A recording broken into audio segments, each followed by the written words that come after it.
Hey guys, it's Colin Chan and welcome back, peoples. Today is a very special day because today is Valentine's Day. So I've actually been sick. I've actually been sick for quite some time, and over that time, I've uploaded a slew of videos that were of edits, and tell me why those edits went kind of viral. I can now say that I have a video that has almost 6,000 views.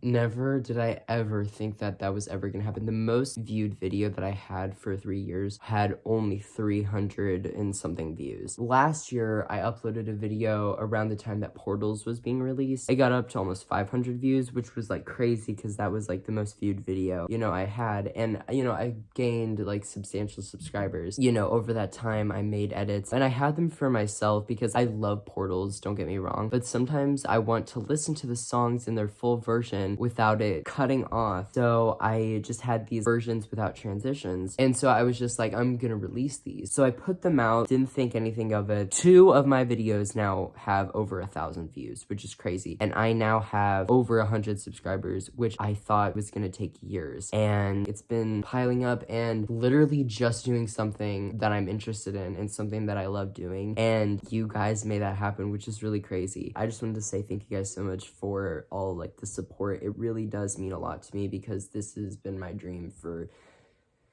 ever since I was like, 5 years old, and now I'm 10 years later, it's like kind of coming true. Like a video I have has almost 6,000 views, which is like literally it's so wild. Like I know I'm not in it, but like it's on my channel. I'm so grateful and I hope that I can grow more and do more things that I love doing. But today we're going to be doing something that I've done in the past. Since today is Valentine's Day, and as kind of a little celebration, we are going to be watching Valentine's Day horror stories. So if you didn't know you needed it, now you do. I'm also kind of scared because I don't like scary stuff. So I am actively ruining my sleep schedule for this video. So if you guys could please like and share and maybe subscribe, I would ever be so grateful.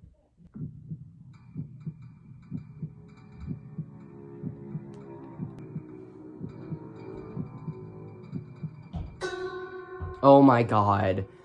I hate them. I hate them so much. In the mid-1990s. Are you kidding me? It is the same. Dude, it's the same guy from my childhood. It is the same boy who told me all the scary stories about the werewolves and the ghosts and the creature from the Blue Lagoon. I was a young college student somewhere in the Midwest. It was my first year attending, and I fell in love with the idea of the whole college experience. Moving into the dorms was my first time moving anywhere, so it was kind of like being on my own. I was a closed-cased homebody. I didn't have a lot of friends. The guy I was rooming with seemed cool. I only spoke to him 2 or 3 times before he withdrew from all of his classes and ended up moving back home. One day, I heard something that would capture my interest for months. I was sitting in my dorm, studying, and I heard the voice of a woman. High-pitched, playful, unmistakable. No, I swear to God, if they put an edit in here. Because I didn't have a roommate, I typically left my door wide open, so I could hear banter with anyone walking by. It was like an open invitation for people to bug me, although not many ever did. The heavier footfalls, the different voice. We all grew accustomed to our neighbors and what to expect. So when I heard this female voice in the afternoon, I didn't really know what to make of it. You probably don't really need me to tell you what I did next. I listened, leaned back at my desk, homework scattered in front of me. I let it all go and embraced this new distraction. Whoever she was hanging with one of the guys in the room right next to mine. We're up all night to get lucky. We're up. I didn't know either of the guys that stayed there. I'd seen them Guys. in the textbook and only ran into them certain hours on certain areas of campus. From this, I gleaned that he was in a vocational program like welding or something like that. Welding. Whatever the case, Welderman had scored a lady to bring home. This was the first semester, so it was the first interaction like this to happen in our dorm, at least to my knowledge. I couldn't help myself. I closed my door and moved my desk chair over to the opposite wall so I could listen. We were giddy with excitement, but even then, we could tell something was different right away. There wasn't any of the excited whispering in the hall, or the frantic energy to get naked once the door closed. All the action sounded heavy, irritated. We kept listening, just staring into each other's eyes, waiting to find out what the hell was going on. They kill each other. Well, Then, they started arguing.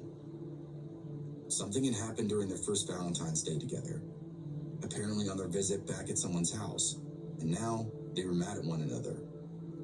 That was at least the vibe that I got. Before long, they started arguing, nitpicking. It was such a change in the demeanor from what we were used to. Then the screaming started, and the slamming around. Finally, they started fighting for real. ooh. And Tim and I didn't know what to do. Fight. Clearly, this guy had no clue that we were here. Neither of us were particularly good friends with him, but at this point, something needed to happen. The fighting escalated from screaming to throwing one another around, Ooh. until finally, there was a big thump and then a gurgling. Tim and I jumped up to our feet, sprinted into the hall and through the guy's door.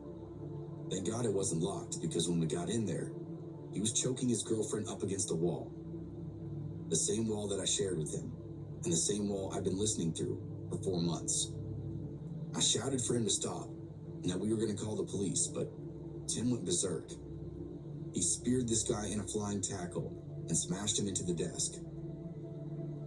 At this point, the girl collapsed onto the floor and then tried crawling over to me. I got her up and led her to my room, and then went back to join the fray, just in time too. That guy had gotten out from underneath Tim and was starting to get the best of him. Ooh. I jumped on his back and tied his arms up, pulled him to the floor, and by then, Tim was back on top of him. We didn't kick his ass or anything, we just subdued him the best we could, until we could get the police there. They hauled that guy off, and we didn't really ever see him again. We saw that girl around campus, but I don't think she really remembered us. They were both almost blackout drunk when that happened, which was a contributing factor to the violence. Yeah. That girl finished the semester and switched schools. The guy spent at least one night behind bars and I think ended up on probation. I, on the other hand, stopped eavesdropping and developed some much more healthy hobbies.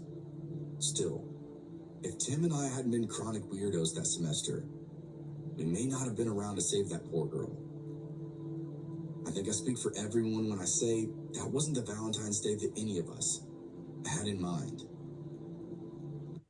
Okay, so that was the first story. 10 out of 10. It wasn't really that bad, and I enjoyed the story. I thought it was interesting. I don't know what the second story is going to bring us, but I do hope that it gets at least a little bit scarier.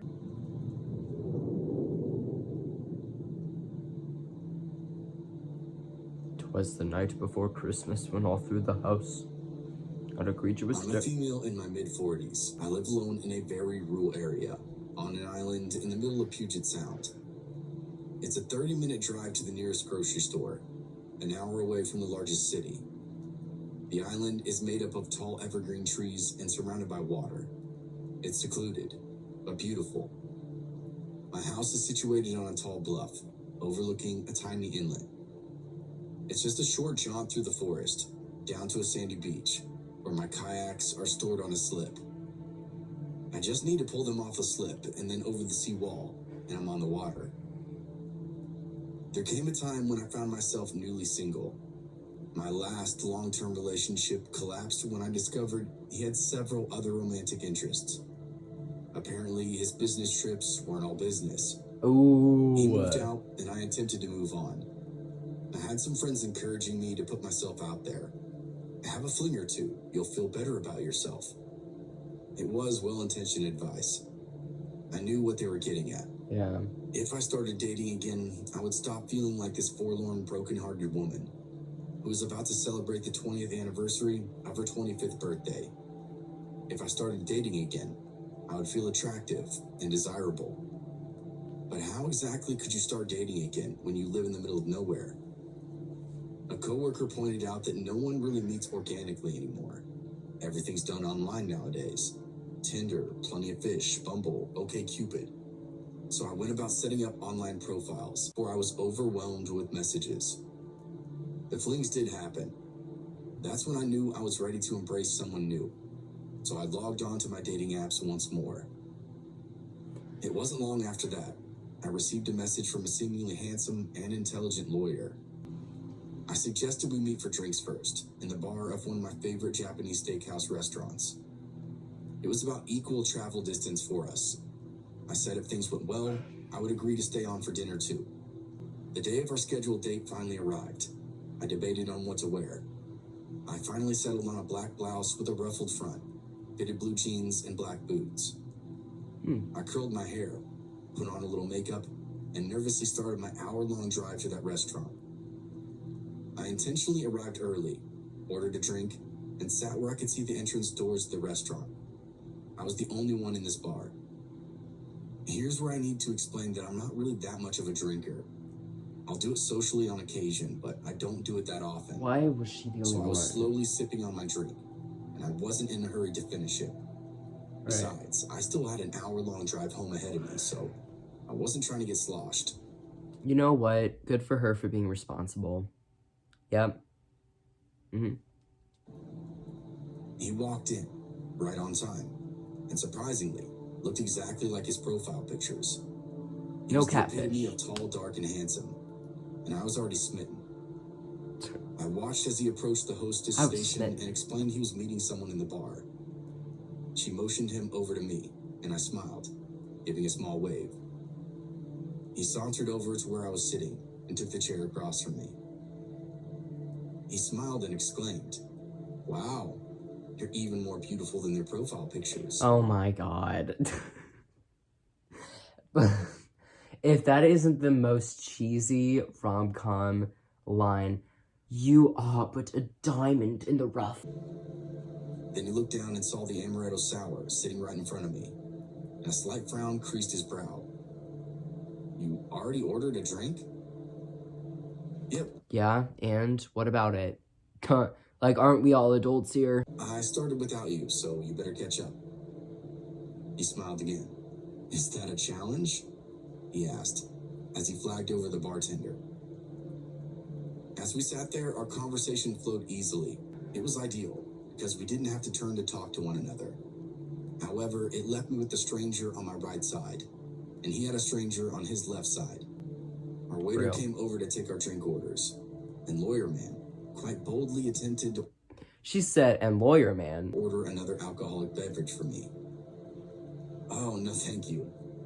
I looked back and forth between him and the waiter, explaining, "I'll have just water. I still have to drive home." That same frown from earlier now rolled across his face again, and very curly he said, "We're gonna be here for a while yet. You can have one more." Oh no. No, if a girl said that to me, like, yeah, we're gonna be here for a couple more hours, you can have another one. I would have been like, oh, okay, so I'm gonna leave now. Like, no, actually, because one thing I won't fight about is alcohol. Like, no. What am I even talking? I'm 15. He looked up at the waiter. "She'll have another," glancing back to me. "What were you drinking again?" Water. Amaretto sour, but he cut me off, practically barking at the waiter. "Just bring her another amaretto sour." I was stunned into silence, and so was everyone seated around us. And this was red flag number 2, and for me, it was a Nope. big one. For the first time that evening, he turned his phone over and looked at it. Did he type something? I assumed he was just... He's got his phone, like the notes, like the pros and cons, like pros, pretty, smells good, looks nice. Cons, doesn't drink, annoying. responding or sending a text. He flipped it upside down and set it back down on the table. Get the He phone. smiled again, and then asked me what I was going to eat for dinner. It was almost like he just pushed play again, because everyone around us breathed this collective sigh of relief, and then went back to what they were doing. Myself, I was still stuck on pause. However, it took me a long moment to respond to his question, because a huge part of me wanted to say nothing and put down my menu and get up and walk away, but I didn't do Do that. it. The hungry part of me wanted to stay for the food. Oh So my God. he kept pointing out to the artwork painted on the walls. I'd turn around to look, but I really didn't find it nearly as interesting as he did. I was still stuck on that Well, red he's a flag number lawyer, 2, so our conversation didn't quite flow as easily as before. There were a lot of lulls in between it, which gave him an opportunity to keep looking at his cell phone. He made sure to keep it angled Why are men always looking, like, on dates? Why are they always on their phones? away from me, as it occupied more and more of his time. This was red flag number 3. At one point, the man seated on the other side of him glanced at his cell phone screen, and I'll never forget the look on his face. It was a combination of shock and disgust. He quickly turned to the woman he was with and whispered something in his ear. Then Tell me. I know you did not just look at my date's phone and then not say anything to me. she looked shocked as well. Although I was privy to this, my date was completely oblivious as he busily sent another message. I asked him, "Is everything okay?" "Totally fine, just work. A case I'm working on. Boring stuff." "You're not drinking your drink." "I am, just slowly." I took another tiny... So then why? Oh my God, this man. I don't like him. I think he sounds really redundant. Why did he want me to drink this drink so damn badly? Well, what do you think? We alternated between stilted conversation and this new obsession with his cell phone until our chef arrived to cook and serve our food. He'd never been to a hibachi restaurant before, so he was enamored with this whole process. The chef twirled around his spatula, tossed an egg into the air, and caught it in his hat. Did a volcano on the grill with the onion slices, and cooked our food to perfection. My date actually left his phone face down at the table the entire time. As we started to eat, however, he was back to being on the phone off and on. Okay. Yeah, so this man sounds terrible. His date looked up at me. She clearly wanted to say something, but couldn't. I figured he was probably back on the dating app, messaging someone else, and that probably looked scandalous to them. For all they knew, we were married, and he was just some cheating bastard. But it mattered not. I remained fixated on red flag number 2. This would be our last date. I knew I didn't want to see him again after tonight. Real. Yep. As everyone at the table was in some stage of finishing their meal, he removed the napkin from his lap and set it out on his plate, pushing back his chair. "I'm going to go to the restroom, and when I get back, I'm going to make sure you finish that drink." But before I could even protest, I watched as the couple seated next to him looked over at me, their eyes as wide as saucers. They turned their attention to him. I know he did not just say that. This man really said, "I'm going to go to the bathroom, and when I get back, that drink better be finished. And if it's not, I'm going to make sure it's finished." Who? Oh, what? Why? Walking away. When they were sure he was out of earshot, the girl turned to her partner and shakily uttered, "You don't tell her I will." He acknowledged her with a deep sigh. Turning to me, very matter-of-factly, he said, "First off, we think he spiked your drink with something." Probably. He kept turning around to look at the art. It looked like he put something in your drink. He was... Nah. No. It's too late. Here he comes. I swiveled around in my seat just in time to see him quickly stride over and take his seat between us again. "Now," he announced as he sat back down, "about that drink." I had difficulty looking at him. I shared one glance with the couple and then forced myself to make eye contact with them as I stood, and then grabbed my purse. I know. I need to finish it, and I will, I promise. But it's my turn to use the bathroom now. So I'll be back in a few minutes, and then you can watch me finish my drink. I'm pretty sure my voice cracked, but even if it did, he didn't seem to notice. I turned and started walking toward the restrooms before he could even respond to me. As luck would have it, this particular restaurant's restrooms were located directly next to the entrance door. Here we go. God bless. Why is there still so much time left in this story? What the heck? Silently thanking my good fortune that he wouldn't be able to see me actually leaving. I marched right past the bathrooms and out the restaurant doors and into the frigid night air. 6 months later, while in town, after work one day, Ooh. I was doing some volunteer gardening at the local elementary school's garden. And this good-looking guy, wearing a button-up shirt, jeans and glasses, nervously approached me.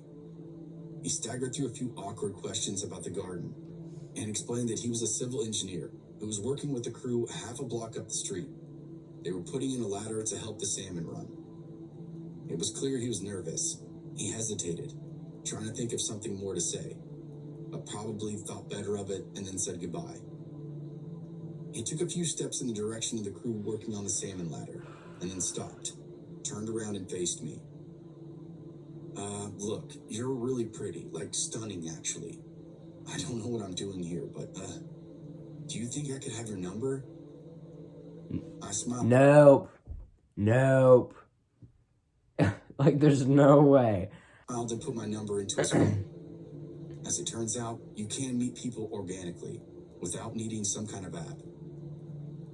Fast forward about another 6 months. Engineer Guy and I are watching the evening news when I see the handsome, cell phone addicted lawyer's mugshot flash across the screen. Next to his, another guy's mugshot. They've been arrested and charged with multiple counts of drugging and raping women, and 2 counts of murder. Subsequently, I was interviewed by an investigator for the prosecutor's office, and our conversation was recorded as my official statement. The investigators filled me in a little more. This pair was caught when the handsome lawyer invited himself over to his last victim's house. His accomplice followed him over there and waited until she'd been drugged. They weren't so careful this time. A nosy neighbor jotted down the car's license plate because he thought it was odd that some guy was just sitting in a car for hours and hours while staring up at this poor girl's house. Yeah. Oh, and lawyer guy wasn't really a lawyer. Oh, and who's shocked? Who shocked? No one. Investigator explained I may be called out to testify. In the end, psychotic wannabe lawyer guy and his friend both pled guilty, so I never had to face him in court. That spring, when the blue herons squawked in their deep cries, I was finally able to appreciate it again, knowing that those 2 were in prison, and I was no longer afraid. It had all gone down around Valentine's Day, which was kind of an odd justice in my mind. These assholes were getting what they deserved, and I was getting to spend the time with the person that I cared about. I survived, and they had to suffer. I was able to reflect on that on my first Valentine's Day in years. I'm sure there's probably more than one life lesson in all of this, but if you take away anything from my story, take away this. Do not ignore red flags. Don't make excuses for them. Yeah. Don't brush them off. If something sets off your dating red flag spidey senses, pay very close attention to them, because it can mean the difference between living or dying. Okay, so that was story 2, and I gotta say, 10 out of 10. It wasn't too scary to where I'm, like, shaking. It's more so just, like, kind of creepy, kind of, like, what? Honestly, it made me more mad than it did scared, because I'm just like, why are these men so nasty? Overall, it's got a good message, you know, don't ignore red flags. Yeah, all of these stories, they weren't even scary. They either had a good message or just funny. I'm honestly kind of glad that they weren't that scary, because if they were, I feel like I probably wouldn't have slept tonight. But overall, these were good stories. They weren't too scary, and I had a good time listening to them. So yeah, thank you guys for watching this video. It was actually really fun to sit down and make a video again, because I miss doing this. And thank you guys so much for all the love and support. I really do appreciate it a lot, and I think it's just so great that I am gaining a lot of attraction just from creating things that I love doing. But anyways, happy Valentine's Day. Yeah, I guess I'll see you guys on Friday. Bye.